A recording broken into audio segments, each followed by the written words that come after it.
South Africans who are joining and everybody else who are joining us on various platforms to follow the proceedings of this portfolio committee oversight.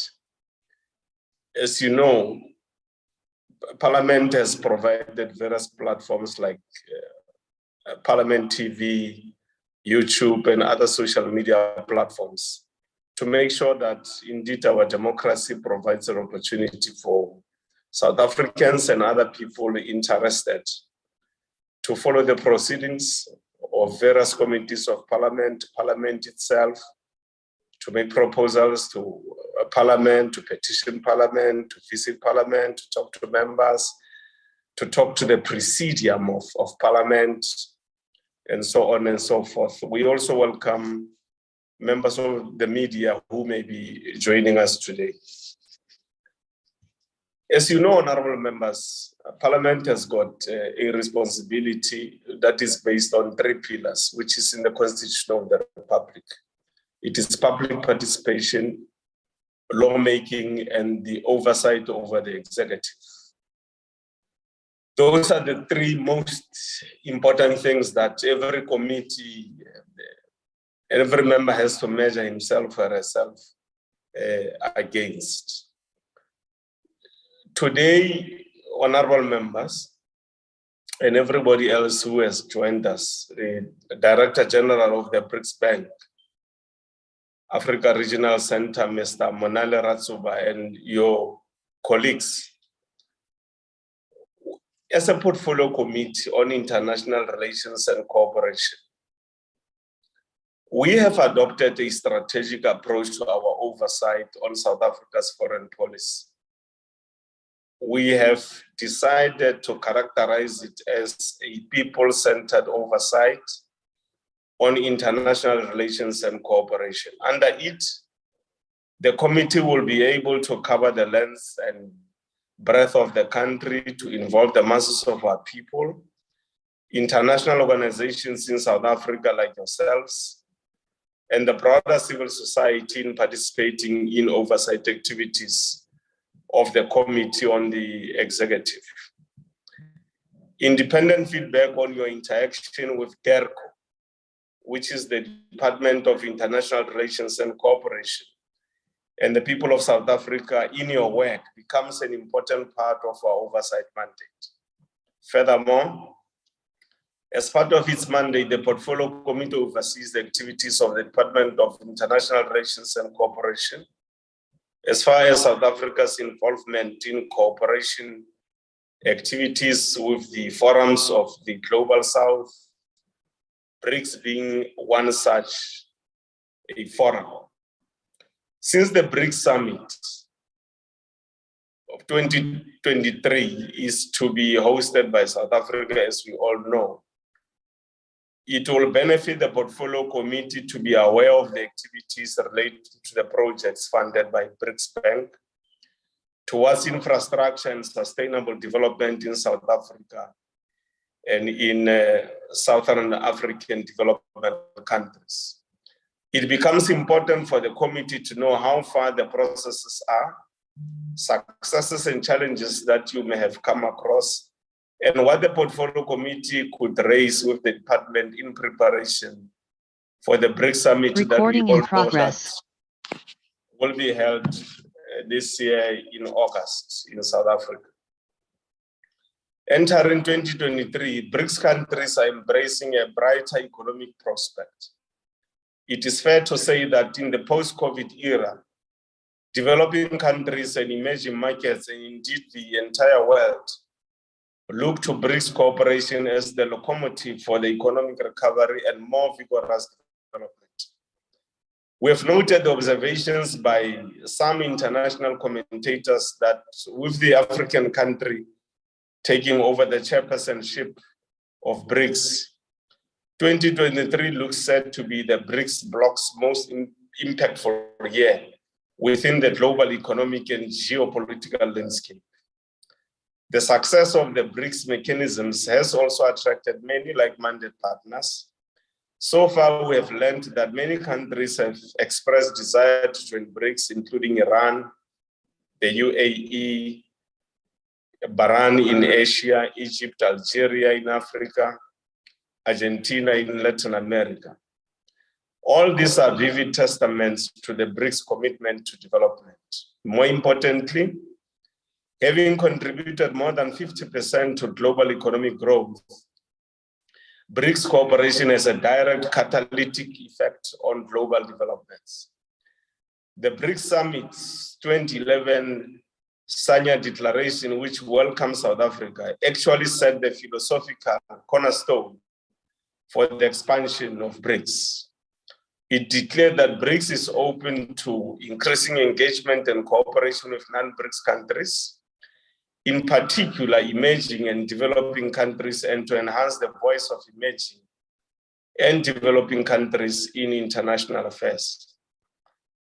Our President Ramaphosa has also noted another important tenet of the BRICS formation, that BRICS is all about allowing, and I quote, the voices of the marginalized to actually be heard, close quotation. While BRICS countries account for 25% of the global economy, 18% of global trade, and over 50% of global growth, the voting right of BRICS countries in both the World Bank and the International Monetary Fund is only less than 15%. It is our hope that this will be addressed going forward. Such a situation puts emerging markets and developing countries on the periphery of the decision-making cycle. Therefore, an inclusive, efficient, and broadly representative global economic governance system with greater representation and voice of emerging markets and developing countries needs to be put in place without further delay. The committee is hence having this meeting to learn more about the activities of the new development bank, the Africa Regional Center, in its mandate to actualize the aspirations of the BRICS members and bring about infrastructure development, finance, and champion sustainable development in South Africa and the immediate region, which is SADC.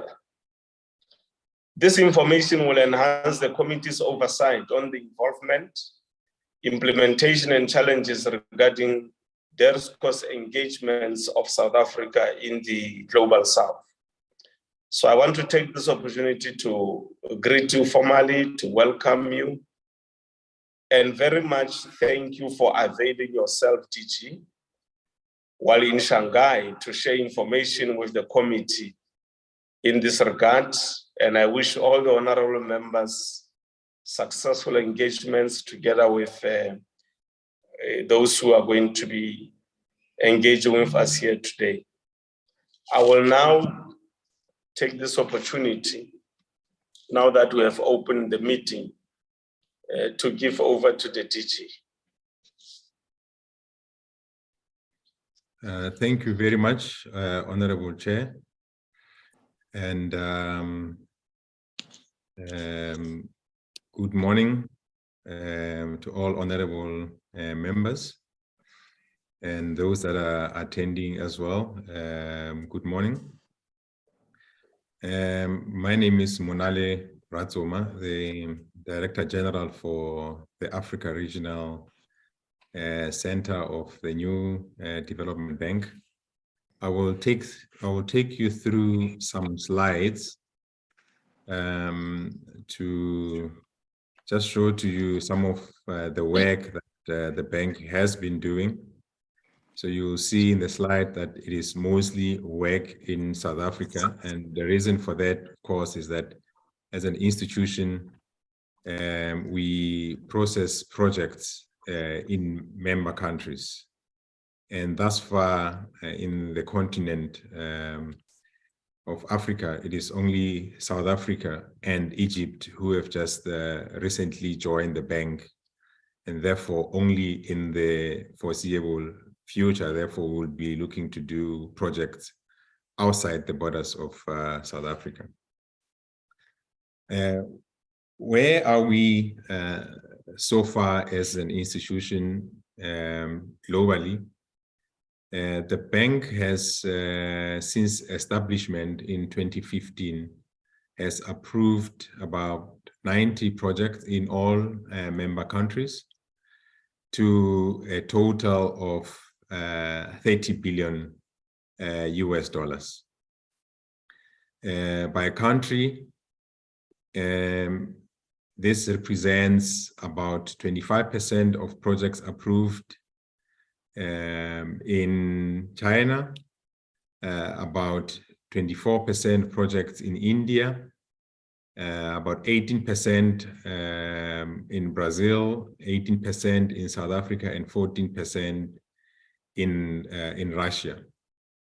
So a considerable share thus far has been done in both in India and China. And this can be understood on the basis of just the sheer size of China and India in terms of their ability, therefore, to be able to bring to the bank a considerable number of projects at any given point. But if we were looking at this from a starting point that the bank started off with 5 members who equally had 20% shareholding, then at 18% South African approvals is not far off from what would have been equitable at 20%, despite the fact that South Africa is by far the smallest member of the BRICS, or in this case, the NDB. Our goal, of course, as the team that is responsible on the South African portfolio, is to ensure that despite the fact that we are small in size, we always are pushing way above our weight in making sure that the bank does equitably a good share of approvals of projects in South Africa as done elsewhere, even in the larger economies. By operations, sorry, DG. Sorry to interject. Whoever is responsible to scroll the slides, if they can do so, please. Yes, no, that is. I've got control. Oh, sure. I've got control. Sure. Yes.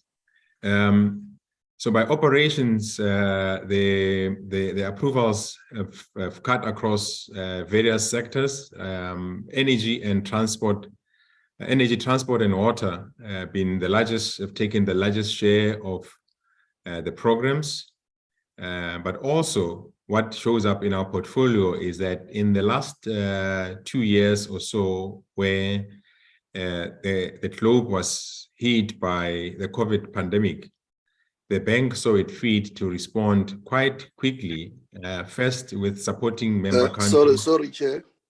Sorry to interject again. DG, apology. I thought, Chair, when you were asking, was that who's sharing the slides, and the DG says he is, but the problem is that there are no slides that have been shared. So I don't know whether the DG is having difficulty that side, or they will carry on like presenting verbally, like it is with no slides. So I just wanted the clarity, Chairperson. Okay, can I get an indication if that problem is across the board? Because there are slides that I am sharing, and the screen shows the slides as being shared. Is it a widespread? Yes, there are slides on the left bar, but they are not scrolling down. Okay, because I am still on slide 3, which shows some pie graphs by country, by operation area, by type, and by currency. Is that what you're able to see, Chair? No. On our screen is NDB overview April 2023. The first slide, actually. Okay. Yeah, only the first slide is visible. It shows I am on slide 3 on my screen. Yes, just try and scroll down, DG. Okay, let's see. I'm scrolling. And then share. This is sharing. Well, let me just maybe stop sharing and reshare. DG, maybe can you try to on a presentation mode, because the slides you are presenting are on the left. Okay. Yes, they are on the left bar. On the left, they are very small. Okay. Let's see now. Let's try a different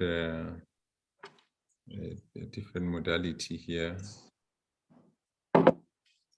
In China, technology is very good, so we are not worried at all. Please tell me what you are able to see now. There are no slides. No slides. Yeah. Okay. Yes. Then.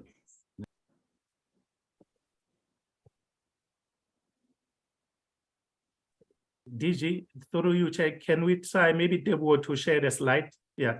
Yeah. Yeah, I can see Tewoko is on it. Okay. Wonderful. We are on the first slide now. So if you Tebza, if you can take us to the first Presentation slide. mode. Let me see. Okay. Let me try to assist.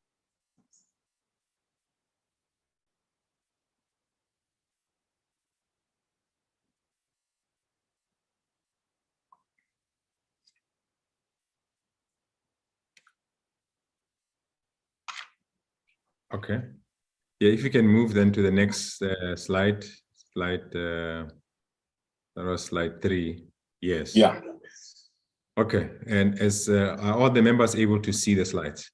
Yeah, just enlarge that slide. Yeah. You can make it bigger. Support for infrastructure and sustainable development. That's slide 3.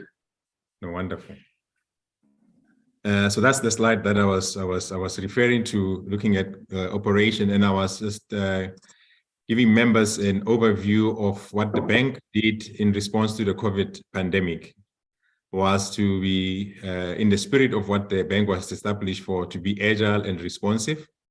The first response was to give member countries an opportunity to get support from the bank on health responses, health emergency responses. So this entailed, of course, if some member countries had to erect temporary shelters or have to procure any medical supplies and to provide financing for that type of intervention.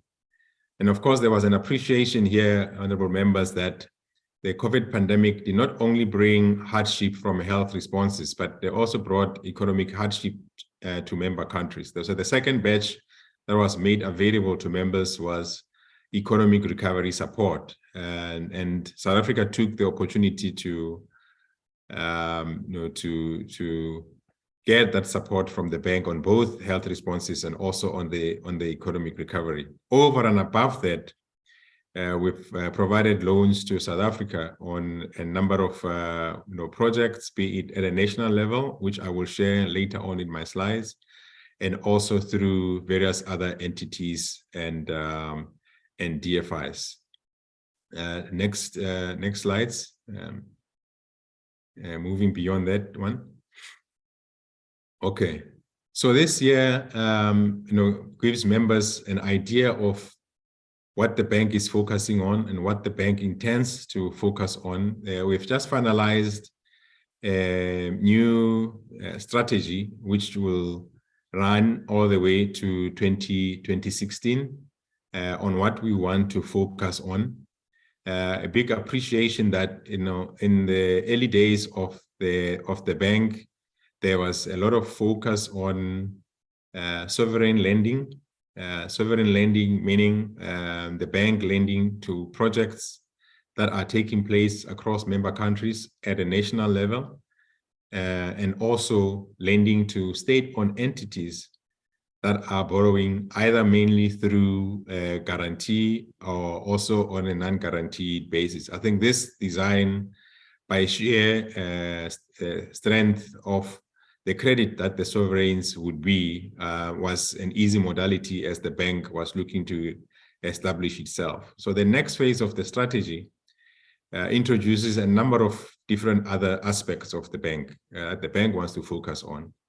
One such would be that we want to partner increasingly with other MDBs, and appreciation here that many of the projects that we come across are very large, or even that in the design of the bank are very large in size, and therefore not one institution would ordinarily look to finance alone in those projects. And therefore co-funding and collaboration with other MDBs is a key focus for our next or this current round of strategy going to 2016. Many of our projects, we are partnering with institutions such as the World Bank, the African Development Bank, KfW, increasingly, mainly MDBs. And the reason it is MDBs because we are very similar in nature in that we provide long-term financing, cheap financing, and also we look to be more involved in the projects in terms of hand-holding and ensuring that implementation is done on time. We're also looking to increasingly do more local currency. Local currency is quite key.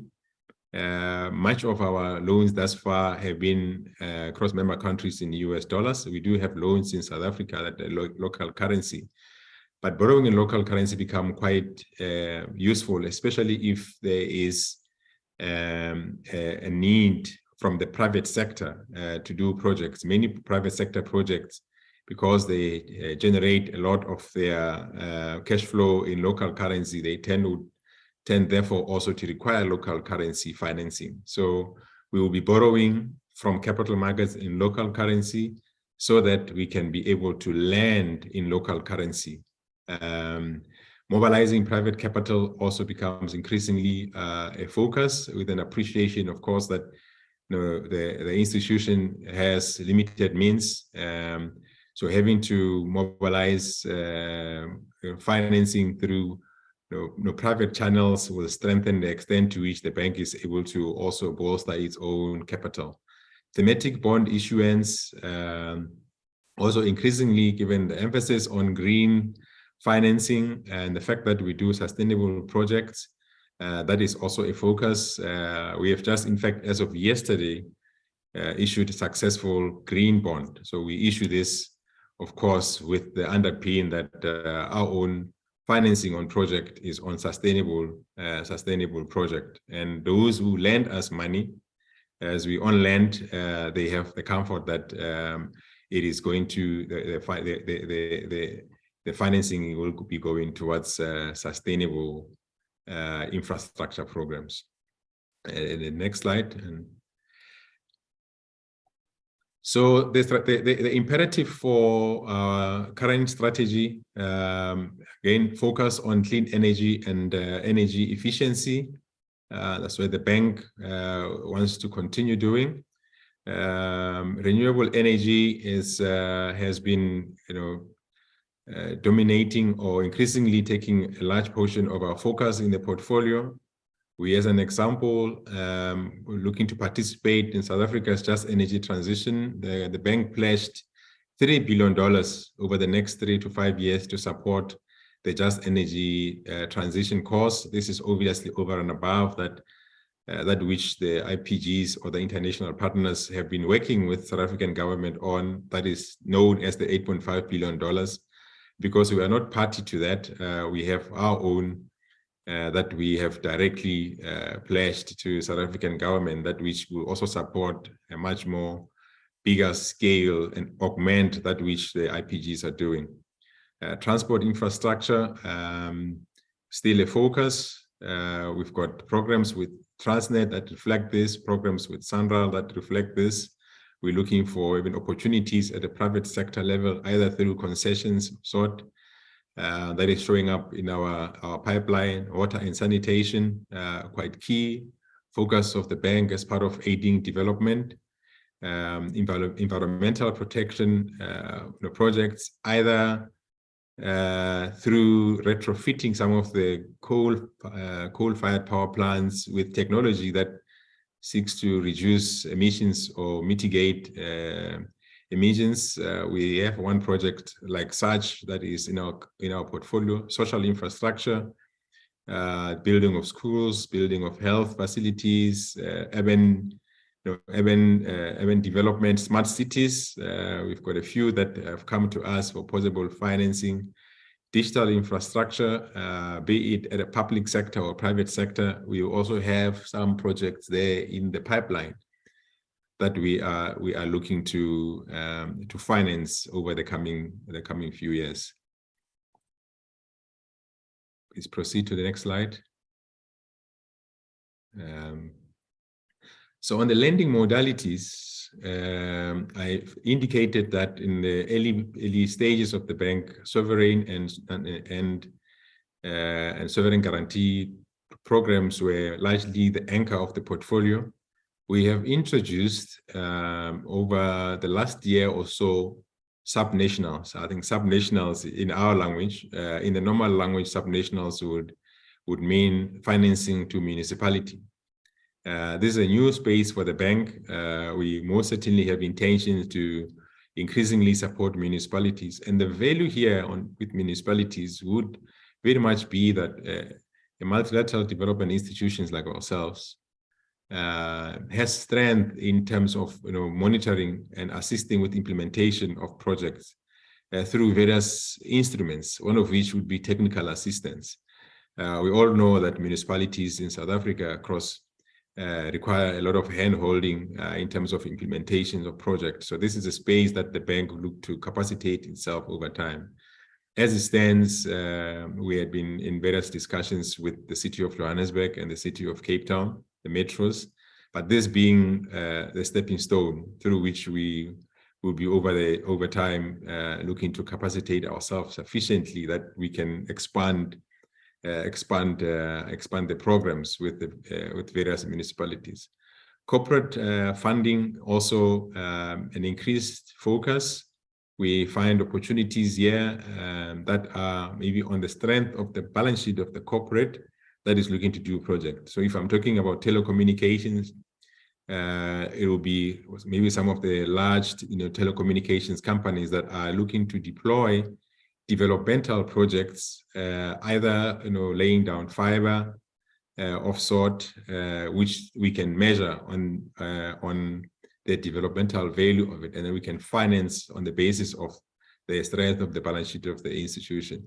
Then project finance, we have a number of these under consideration where we are looking at the actual project itself and its ability to generate cash flows, and not necessarily the project sponsor's balance sheet. So if a project, it's a good de-risk project and it's got good offtake agreements with it, and it shows that it can repay itself over time, and those are the projects that we increasingly are looking and have seen a few come to us. And I think within this year, in all likelihood, we may make good strides towards finalizing a few project finance related transactions. So the bank here has been very ambitious, and where it's a traditional business and how we're looking to expand ourselves in increasing our offering, some of which that may not be reflected here are consideration for project funds, debt funds, but those are very few and far apart in terms of them being available in a South African space. But increasingly we'll be looking at also doing those in the foreseeable future, over and above also looking at possibly giving guarantees ourselves to transactions to de-risk them for other lenders to be able to lend towards those programs. Next slides, please. So in South Africa, I mentioned earlier on that the bank has done projects to the tune of $30 billion and indicated about 18% of that would have been on South Africa. In terms of what that further translates into is about 12 projects in South Africa, totaling about $5.6 billion. So this in the space of when the bank was set up in 2015, but in all reality, operations really kicked in at the end of 2017, which is when the office on South Africa was opened in Johannesburg. So then we're able to ramp up the work in financing project in South Africa. So since then, we've been able to ramp up this South African program to about $5.6 billion. The pipeline for this year suggests that if all goes well, we could easily add about 2.1 or so additional $2.1 billion onto this program. So by share, depending on obviously what happens in other member countries, I think that will mean that we're still very much on course on being roundabout at the threshold of about 20% or so share of total total portfolio of the bank. And need I repeat that? I think that, given just the size of South Africa in relation to all the others, shows the extent to which we have been in some way able to keep up the pace on doing work in South Africa. By borrower, the National Treasury take up quite a bit, about 53% or so, state-owned entities about 47%. And I've already indicated some emergency assistance that came through, together with the fact that energy projects and transport infrastructure, water and water projects also taking up quite a share. Some of those projects also show up at the level of national financial intermediaries. By this, we mean that when we finance smaller projects, maybe at the level of the DBSA, so the DBSA goes out and finds project, and we give the DBSA a line of credit. I will show you some of the statistics just now.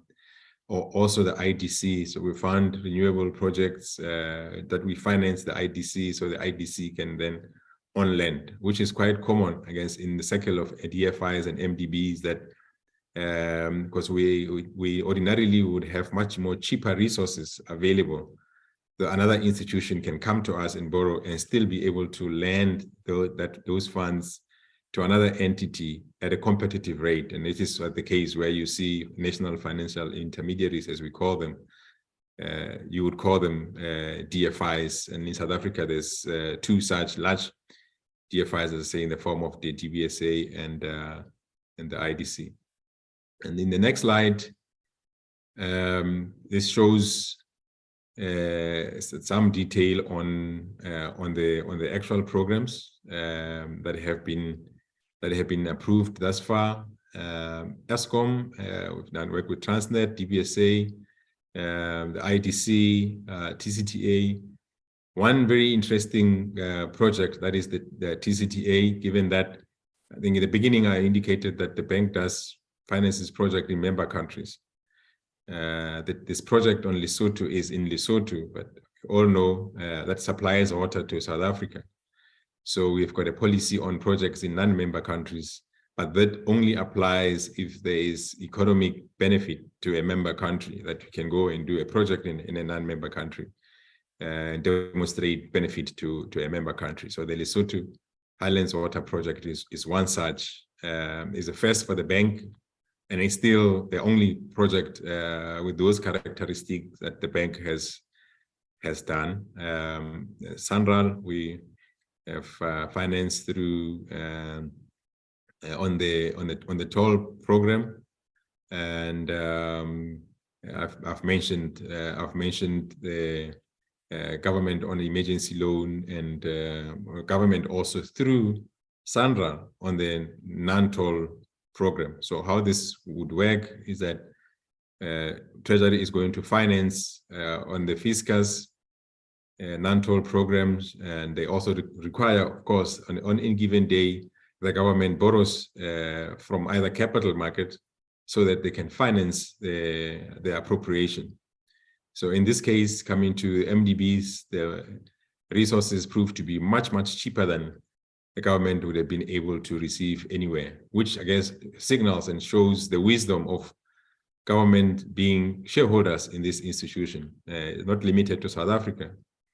Across the globe, governments invest in MDBs because MDBs, once they have balance sheet strength, then they go to market, achieve a competitive credit rating.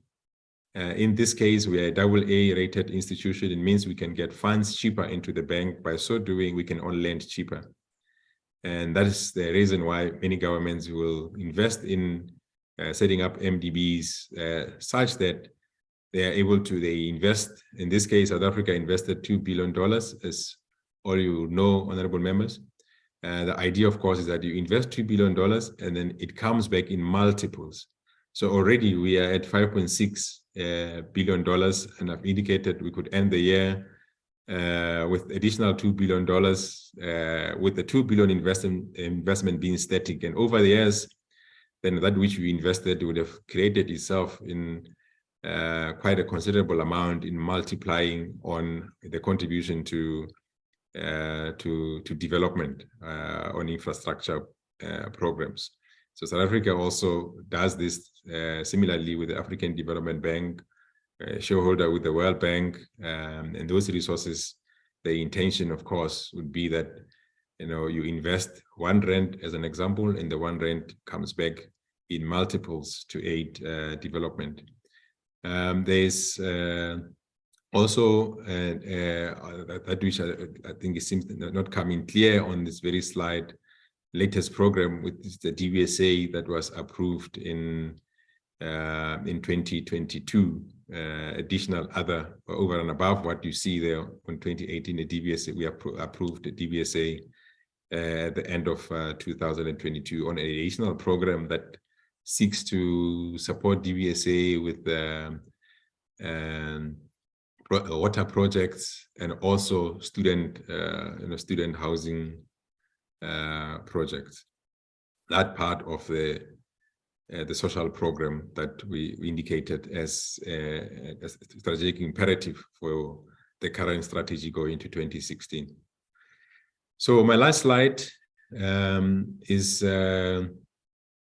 just to indicate once again that I think the bank has been in operation since 2015, doing a considerable amount of work in South Africa, and we'll be looking to expand this beyond the borders of South Africa. There are a number of countries that have expressed intent to join the bank in the immediate borders and beyond. Egypt has just finalized all processes. It means that then the office in South Africa will also now start looking at projects in Egypt. And once all the other countries that are interested finish all the processing on the admin side, we'll be looking increasingly at opportunities in the continent. And of course, this becomes an instrument through which those that have been following on the free trade agreement. Free trade agreement will require infrastructure to underpin. So the bank is looking at that with one eye. Say we would also like to contribute towards the bank's financing of infrastructure such that we can facilitate bigger intra-trade in the continent. Climate finance, big focus. We are not folding our arms. We have pledged a considerable amount of resources to support South Africa. We are working with the Ministry of Electricity to look at possible immediate interventions to help with this mandate of having to increase the power availability factor. And in parallel, obviously, we are participating in the country's longer-term imperative of making sure that our carbon footprint is mitigated and reduced. So, Chair and honorable members, I think that is just to give you a sort of a flavor of what the bank has been doing a bit globally and also in South Africa, and the intention of what the coming years in the program are going to look like. Thank you. Thanks very much, Dr. Ratsoma, for the presentation, which is well informative. I wish we had at least minimally once a year interacted with you from 2019 when we came here, but that can always be corrected going forward because our time is ending next year in May as public representatives. Honorable members, there's the presentation. We will take up those members who will either want to ask questions, make comments, even make proposals to Dr. Ratsoma and the team. Honorable Bergman.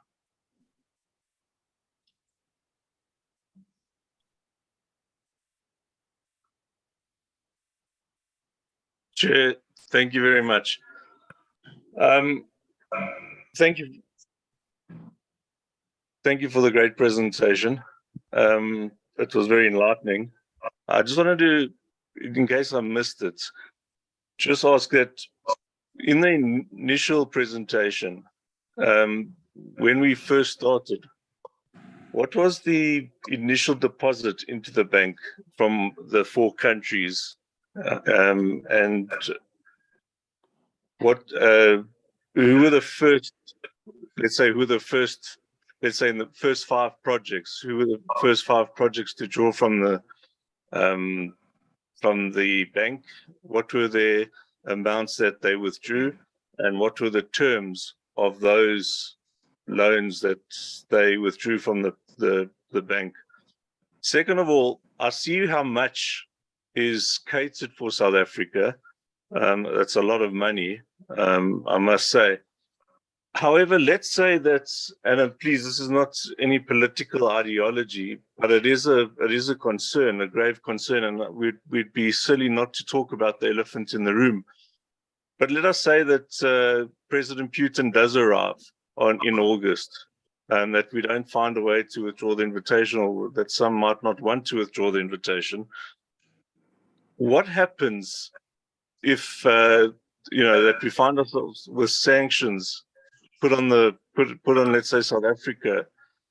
How will this affect the bank in any way in terms of if we were to find ourselves having sanctions, let's say against South Africa, and let's say that there was a grey listing that we already have, and sanctions that we then find ourselves with in an extreme situation. If we were to rely now solely on the bank and not be able to rely on the IMF at all, let's say, would the NDB be able to go beyond the $3 billion that's been earmarked for South Africa? I think then would have to rise considerably, and then we wouldn't be exactly a great risk. We'd be considered quite a poor risk. Has that been discussed at all? Thanks very much. Thanks, Honorable Bergman. Dr. Ratsoma, I'll suggest that we take all the honorable members at once, so that when you respond comprehensively to all the issues raised. Is that okay with you? That's 100%, Chair. Okay, thank you very much. Austembi. Thank you very much, Chair, and thank you for the presentation. Mine is one, Chair. How are the payback of these loans in relation to, if you had to do a proper analysis, are these loans getting paid back on time?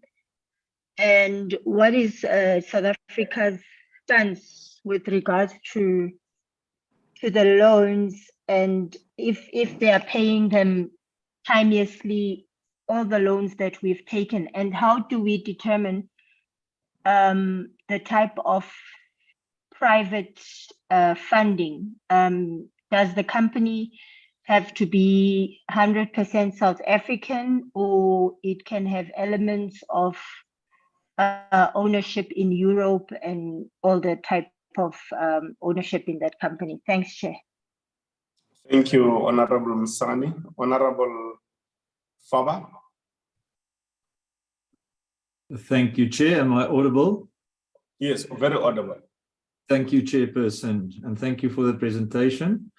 Chairperson, yes, my first question is getting together with Honorable Bergman's one, where he was asking what the initial contribution was. My question is, after the United Arab Emirates, Uruguay, Bangladesh, and Egypt, these are the 4 new members. What was their contributions to enter this BRICS banks, this NDB? Is it the same as all 5 other founder members? So that's my first question.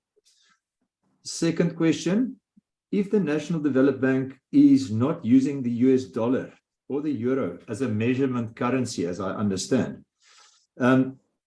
what currency would they work on? And how do the bank establish the value of each country's contribution? We've heard about this new BRICS currency that's being discussed to to replace the dollar. This was talks by Brazil and China, that we know. Now, on what will this value be based? Previously, we know obviously it was the gold parity. Now, what effect will this then have on our trade, as we are obviously in different trade blocks? And most of our trades is from the UK and US, Europe and European Union. I can just say that when I was looking at it, that I saw that Russia has only done 15 billion with South Africa, while the UK, US did 990 billion. China came in only on 480 billion. So it's obvious that the EU and US are doing more than double the rest of the trade than the other countries from the East with us. Now this is concerning because I think Honorable Bergman was talking about it. Are we going to, if we have Mr. Putin come to South Africa, for instance, which is going to be catch-22 by far, are we prepared to give away 990 billion use of revenue by just trading with 15 billion? Chairperson, and then as I say, the currency issue is as they say in Afrikaans, a tight toffee. I would like to know what is the initiation and what is the plan forward on that we have clarity on that. Thank you, Chair. Thank you very much. Honorable Muruti Meshwe. Thank you, Mudula Studio, and thank you, Dr. Ratoma, for that enlightening presentation. I have 3 short questions. My first question has to do with the financing of technology to reduce emissions in coal power stations. Does Dr. Ratoma have an idea how much money are we talking about in this case? And is there also any financing that goes to the maintenance of these power stations while we are still working and developing the just transition? Because these are 2 different things. One is financing the maintenance programs, and the other is reducing emissions. And my third question is what or who determines whether the financing that South Africa gets is in US dollars or in South African currencies? Because one sees that 79% has been approved in US dollars and 21% only in South African currencies. What works to our advantage, whether to have more finances approved in dollars or in our own currency, and who determines whether it's going to be, financing is going to be in dollars or in South African rands? Thank you very much. Honorable Mbanza. Thank you, Chairperson, and thanks to the DG of the NDP and his team. Chair, I just want to check, do we have the equality clause in this arrangement? Don't we have sometimes the David Goliath situation even among the BRICS members in terms of trade balances? I just want to check that one. I see the contribution, it's equal 20%, but the trading among the members themselves, yes, of course, knowing the sizes. That's why I'm coming up with this analogy of David and Goliath. Chair, on the issue of, I think I would want to just say something on the issue of the issues that was raised by our honorable members on the issue of the warrant of arrest of Russian president by the ICC. I think, Chair, for now, we wouldn't, but I won't prescribe for the DG how to respond to it. But I think for us, it would be premature as this committee to engage on that issue. The meeting will be taking place on August, and surely there are engagements that are underway, I think even among the members of BRICS. But also as a sovereign country, we've got our own foreign policies that we utilize in situations like this. And I think our minister, Dr. Naledi, has been on the public platform, both locally or domestically and internationally, articulating our foreign policy as South Africa very well, as far as I'm concerned.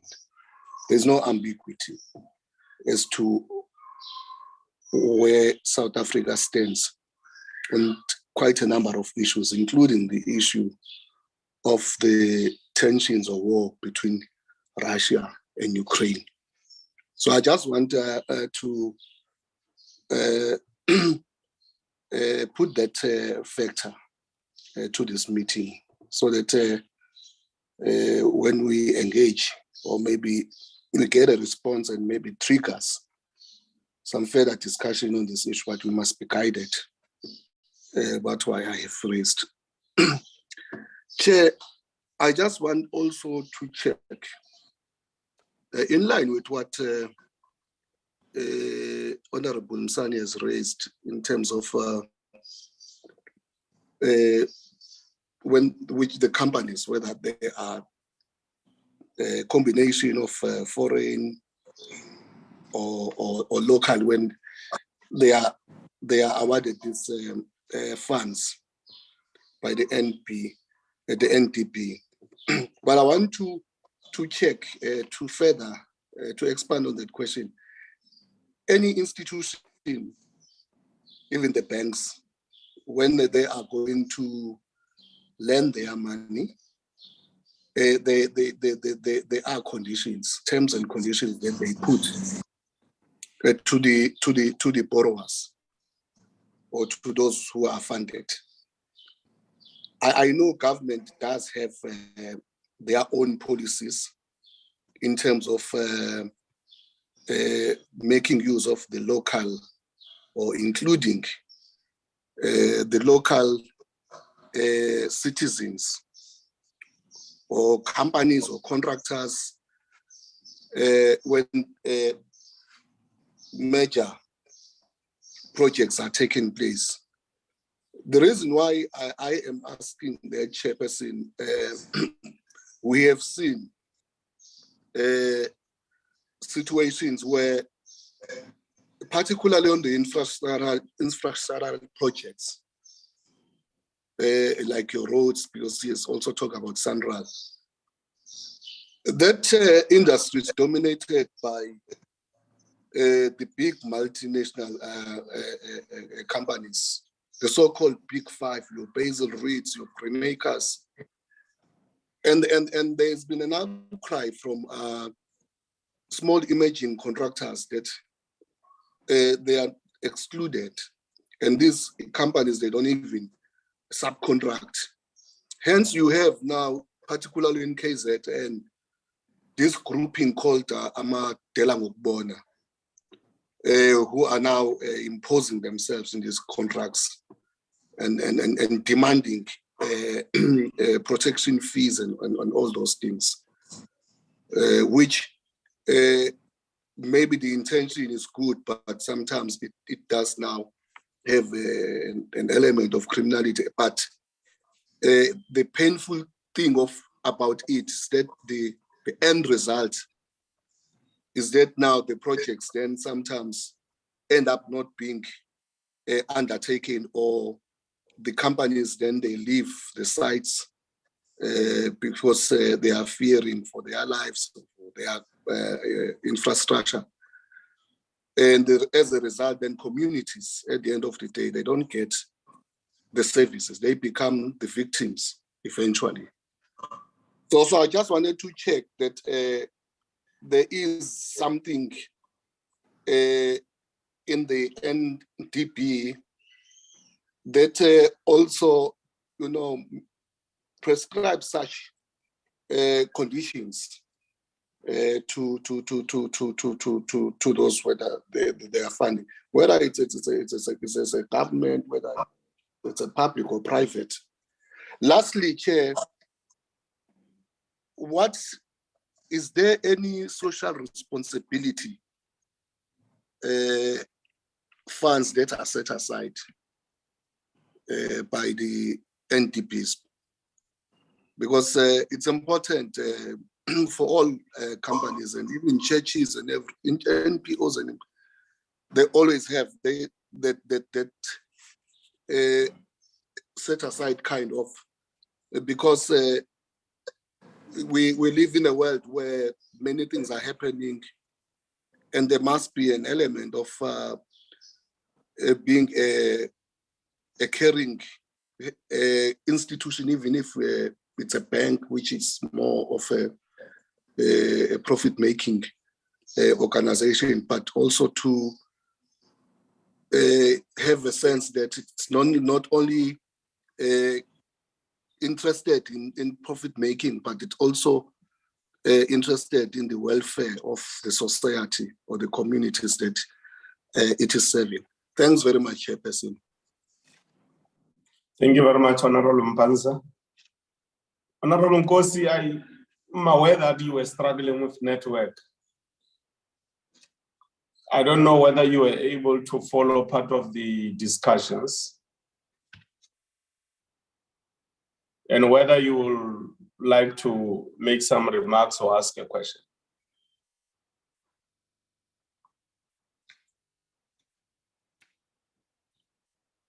Okay, we have lost Honorable Nkosi again. From my side, Ntataratsuma and your collective, just a few issues. The first one is in the presentation. It might be obscured somewhere, the issue I'm going to raise. It's about agriculture. Because the African continent, it's over 70% of its people who depend on agriculture for survival. And what I see in the presentation are items that are catalysts to projects, for instance, that may be agriculture related, for instance, like water, energy, and so on. So is there focus deliberately on making sure that we up the productivity levels in as far as food security is concerned in the African continent? And whether the bank, if it's involved, is not only involved in infrastructure matters, but will also be involved in deliberate, relevant, necessary skills developments that are related to us making sure that as Africa, we are able from a food security point of view to stand on our own. That's the first matter. The second one, I didn't see, unless I missed it, the deliberate focus on mining, just as agriculture, because when you look at the wealth, the extraction of minerals to the West, from the African continent doesn't just only contribute to conflicts in the African continent, but it contributes to the accelerated growth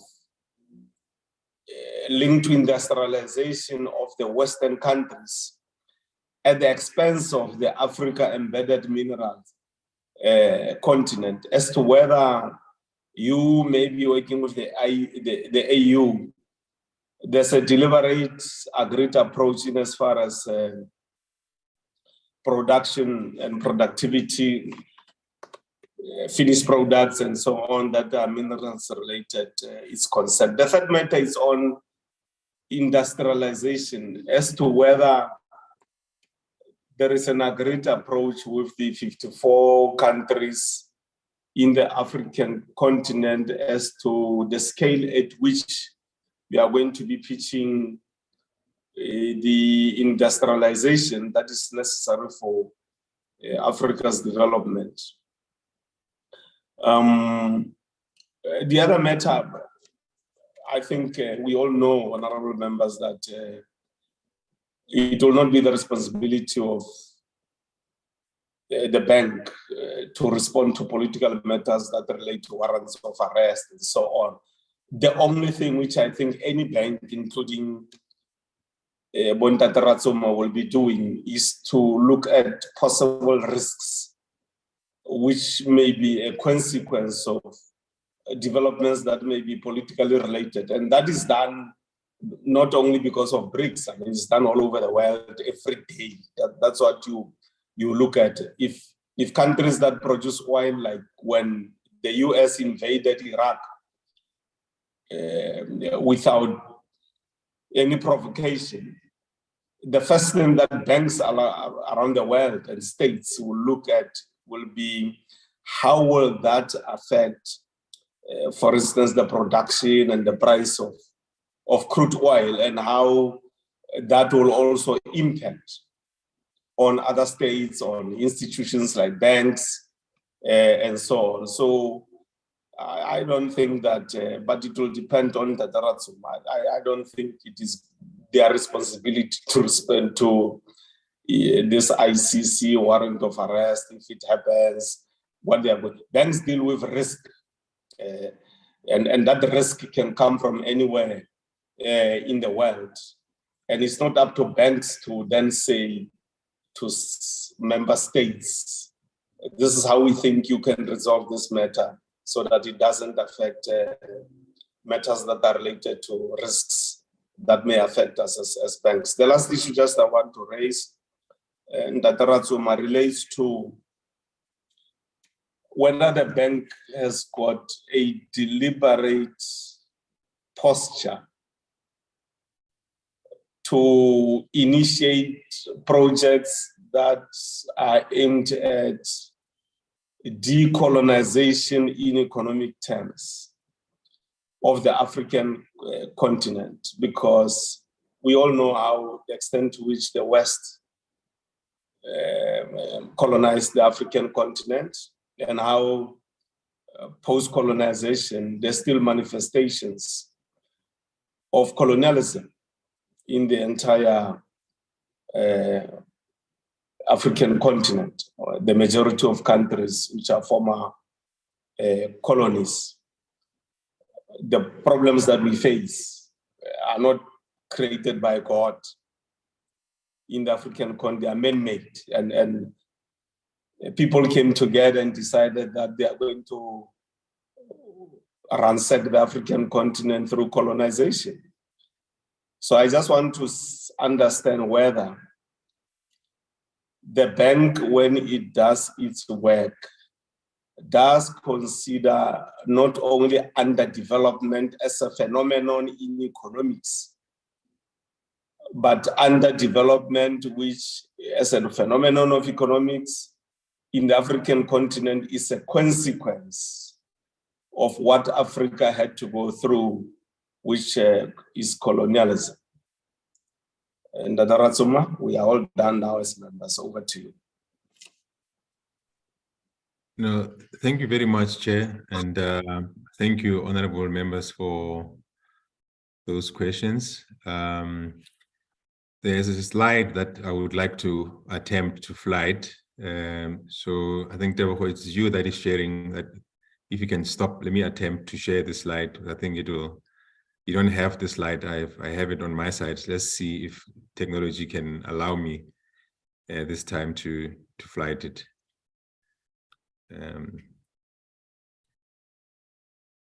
Chair, please give me indication if you're able to see the slide that that is termed strong shareholder support.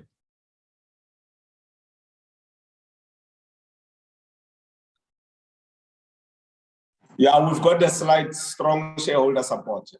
100%, 100%. Yes, yes, that's the slide that I want to use to respond to Honorable Mpanza's question. On maybe starting with your own questions, Chair, on agriculture and mining. So let me just take them combined, because I think the response is very similar.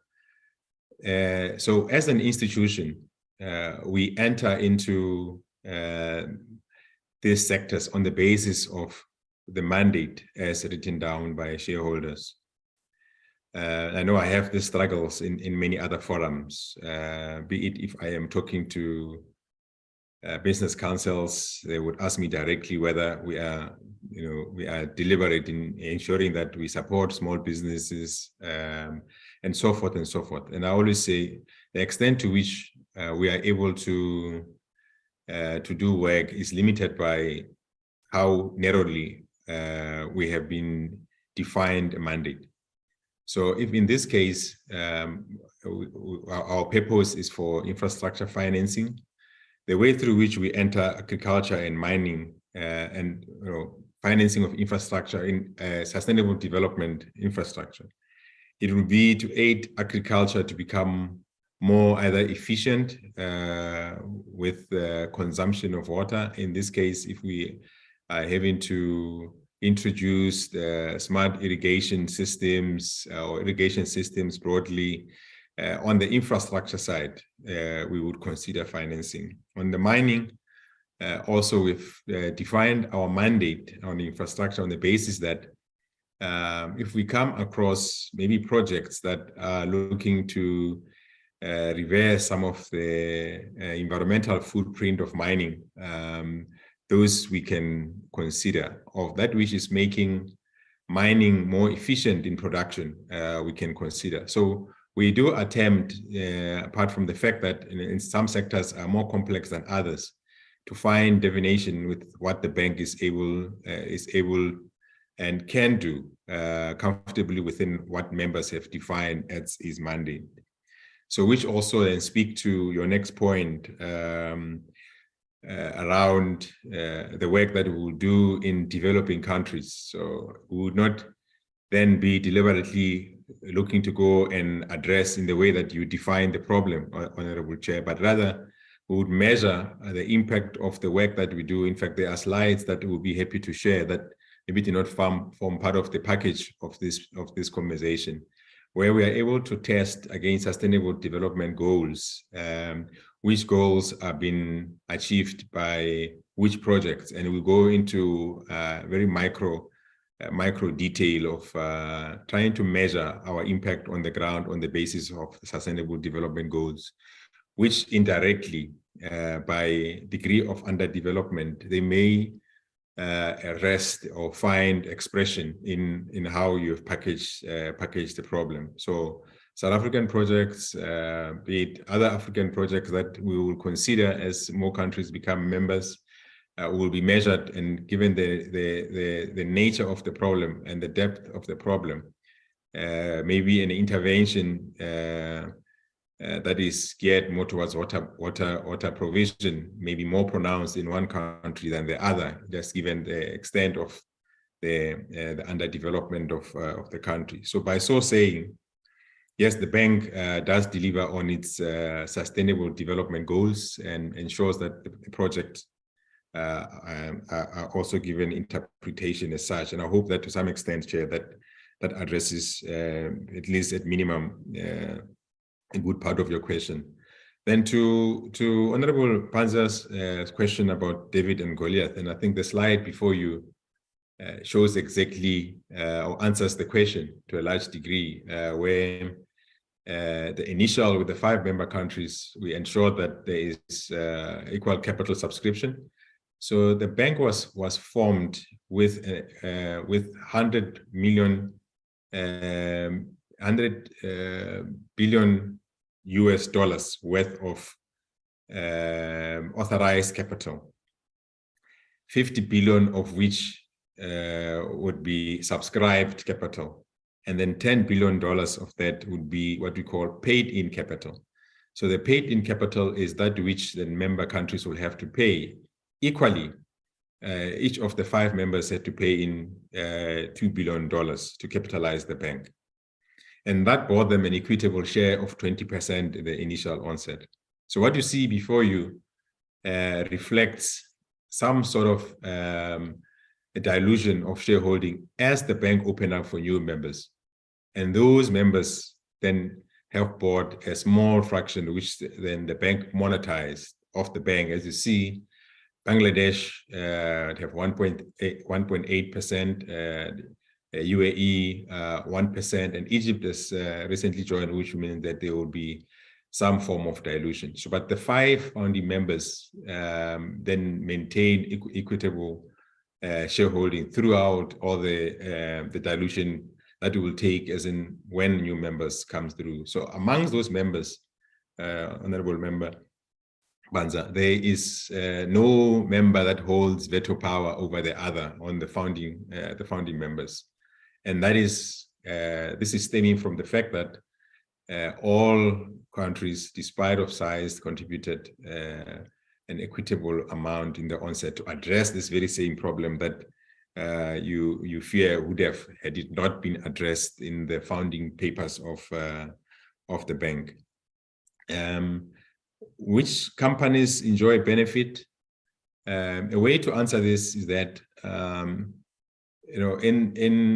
2015, a question that would have arisen on the establishment of the bank would have been, how different is the NDB going to be to all other existing institutions? You can refer to them as Bretton Woods for effect institution. How different was the NDB going to be? And of course, then it meant that there must be lessons of what has worked and what has not worked with the old institutions that came before the bank, and use those lessons to establish what would be a new era bank, and hence the reference to a new development bank. And at the heart of it was to make sure that we don't repeat the same mistakes that led to other older institutions maybe struggling to do business in developing countries.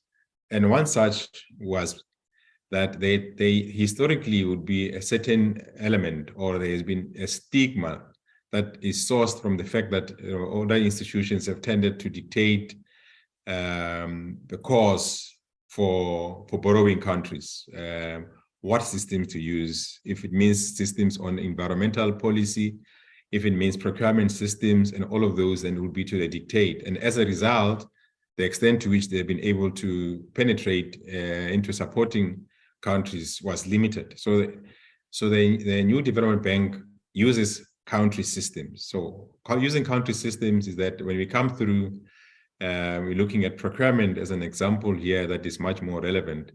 We use country system, procurement system. Of course, then it has to satisfy a certain number of principles, some of which would be that you follow competitive processes for procurement, you are transparent in your procurement, but then leave the faith that the country puts all measures to make sure that if procurement tends to be intended on addressing certain historical flaws, it is to the country to have policies that addresses that. So it is not to the dictate emanating from the bank to do that. And on issues of, therefore, which companies do we then select, we finance the project. If there is a good project and we can measure the extent to which it contributes towards society and its further development, then we finance the project. So the state, on the one part, from a policy point of view, would have put systems in place, country systems in place, to address that which it wants to address. And by so doing, we don't therefore end up then having to dictate processes for member countries through our financing of projects. Financing of social responsibility. We are a new institution, and many institutions over time will then build own resources through the balance sheet, such that they're able to do that which is beyond just their normal day-to-day operations, be it use funds for concessional financing. But you do that if you've built years of, let's call it own capital, and the own capital usually comes from the normal business operation of borrowing and on lending with a small margin. But because we are a development finance institution and we don't operate on commercial basis, we charge very little to our lenders, only to cover operational costs in many instances, and a little bit, of course, to build own capital. So it does take time before an institution like ourselves can get fully resourced, before it can consider either giving grants for whatever purposes, or even starting to do various other programs. And it's obviously that which will come through this natural growth in the institution, that will be able to do much more than infrastructure financing for sure in future. On Honorable Meshu's question on the technology to reduce emissions, and here, I mean, it is, in fact, I think the one project here under question is Medupi with this flue gas desulfurization project, which is a condition, by the way, from the World Bank loan to finance Medupi, that ultimately South Africa has to retrofit some technology to deal with the emissions to the requisite standard. So what the bank is coming through was to assist as and when this project does take place. And of course, it is yet to take place, but we have been ready to support, in this case, Eskom, that when they do now find themselves in a position to be able to do and implement this program, there are resources available for them to be able to meet this condition that is emanating from the World Bank loan. On the maintenance, alongside the just energy transition, I think I have insinuated earlier on that we're working with the Ministry of Electricity, in fact, now to see how we can assist that, even as we are interested in financing just energy transition, there's an appreciation that there's a current challenge, a very immediate challenge, which is just being able to provide requisite power. And that may require some financing in some form or the other on whatever work that needs to be done by Eskom.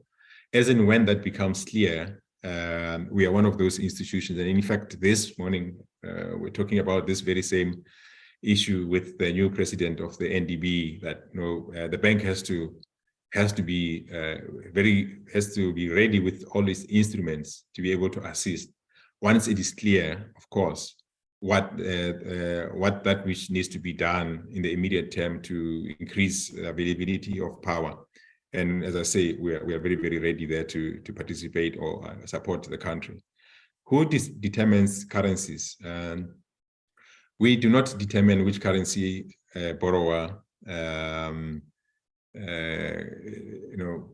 borrows in. It could. And it could be a function of a number of factors. And what we have found in South Africa, for instance, is that South Africa has got its own foreign borrowing requirements. On any given year, as you see in the budget documents, they would outline how much in resources, foreign currency they would require for various purposes, which I shall not go into detail, as it is not. It is not my space, but the budget documents will show the financing requirement even in foreign currency. So a number of things can happen, honorable members. They can go to capital markets where the funds would be much more expensive than what an MDB can provide, and we have measured sometimes it could be the difference between an 8% interest rate and a 4% or even sometimes a 2% rate. So MDBs provide much cheaper financing to South African government in this case for their foreign exchange requirements. And not only that, going to market, they would get maybe potentially much shorter tenors. This would be maybe a 10-year loan, whereas in our case, we can do a 20-year loan, which the power in that is that then it smoothes the refinancing profile on the loan. And therefore, then that translates into less of an impact on year to year in terms of financing requirements on that loan, and releases resources for many other programs. So quite important to indicate those two. And over and above that would be the quantum. The quantum in this case would be the size that an MDB is able to provide versus many other institutions or even capital market. So if a government goes into market looking for $1 billion, ordinarily that will have to be financed by a number of investors buying into a bond that is maybe expensive and also shorter in maturity. Whereas an institution like a new development bank can give one tranche, $1 billion size, 20-year tenure, and very cheap.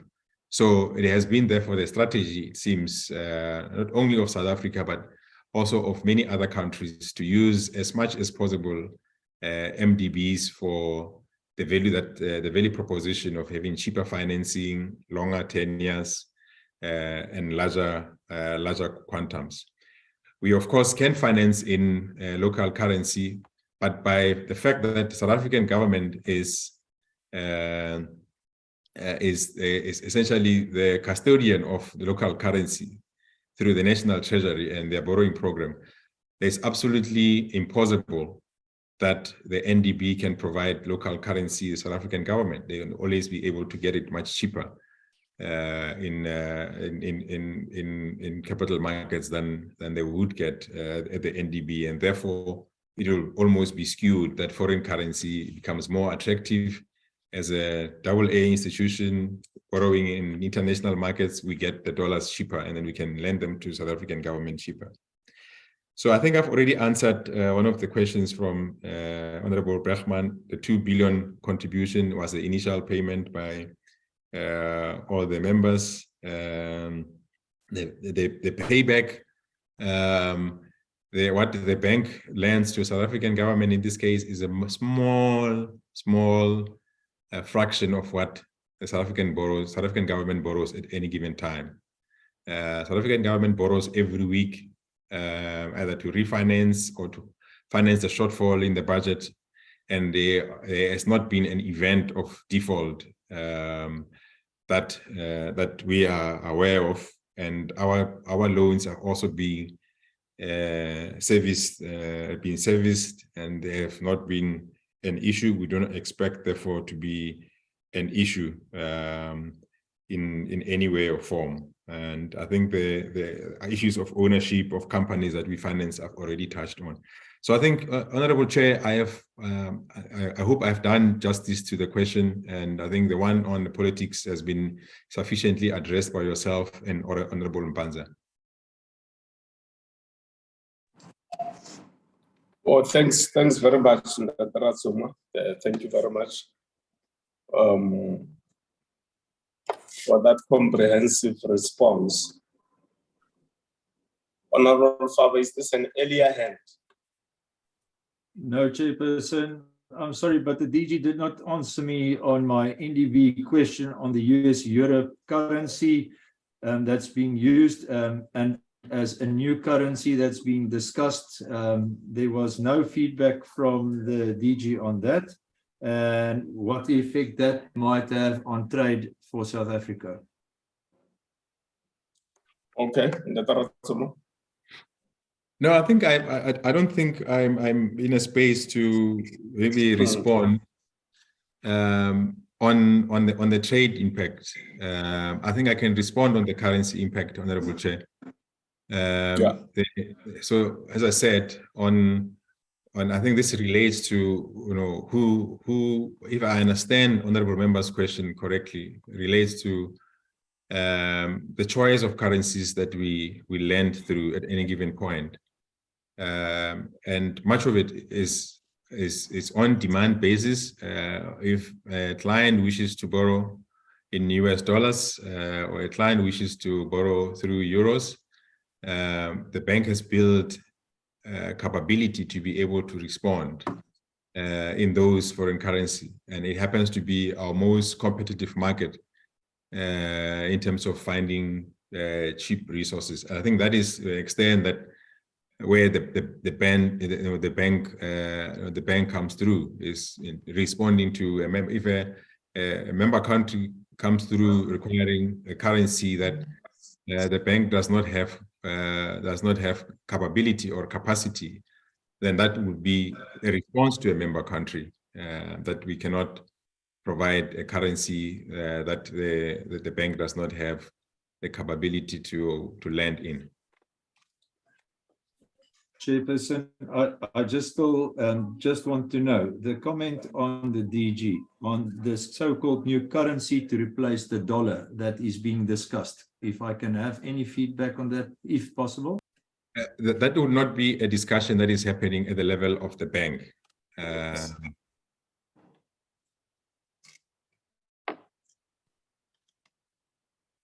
That will be discussed, Honorable Fava, by the BRICS member states in August, not the bank.